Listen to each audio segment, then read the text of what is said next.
My name is Jacqueline Vasquez, and this is my read aloud. The title of my story is Amazing Grace. The author is Mary Hoffman, and the illustrator is Caroline Bench. I would use this book for children between the ages of 4 and 8 years old because I feel that they may face a situation that Grace faces in their own lives. Grace was a girl who loved stories. She didn't mind if they were read to her, or told to her, or made up in her own head. She didn't care if they were read in books, or movies, or out of Nana's long memory. Grace just loved stories. After she had read them, and sometimes while they were still going on, Grace would act them out, and she always gave herself the most exciting part.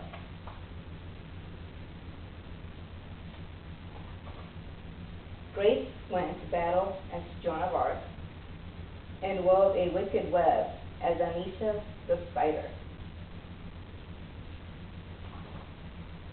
She hid inside the wooden horse at the gates of Troy.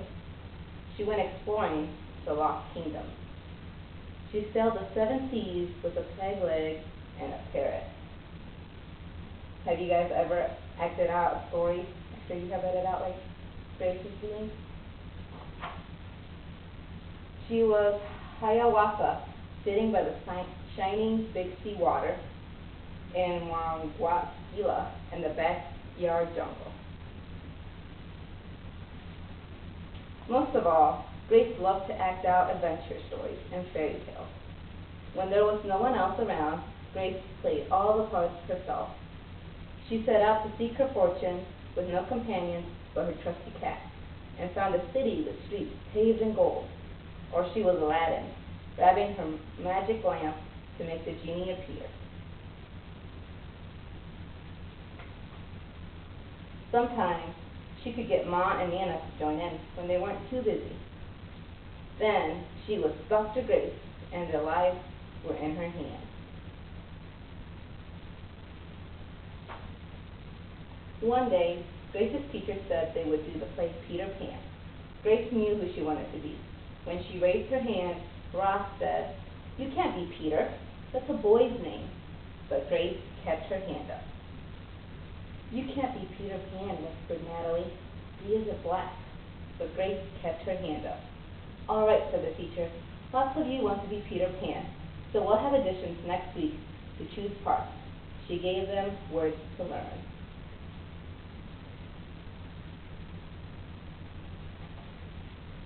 When Grace got home, she seemed sad. "What's the matter?" asked Mom. "Ross said I can't be Peter Pan because I'm a girl." "That just shows what Ross knows," said Mom. "A girl can be Peter Pan if she wants to." Grace teared up. Then, later she remembered something else.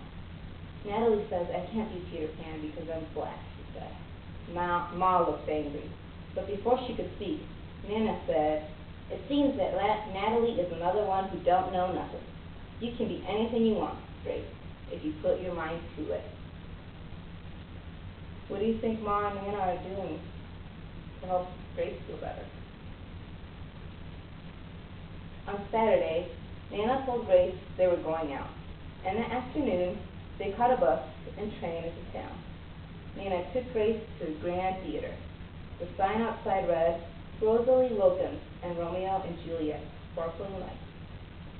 "Are we going to the ballet, Nana?" asked Grace. "We are, honey, but first, I want you to look at this picture."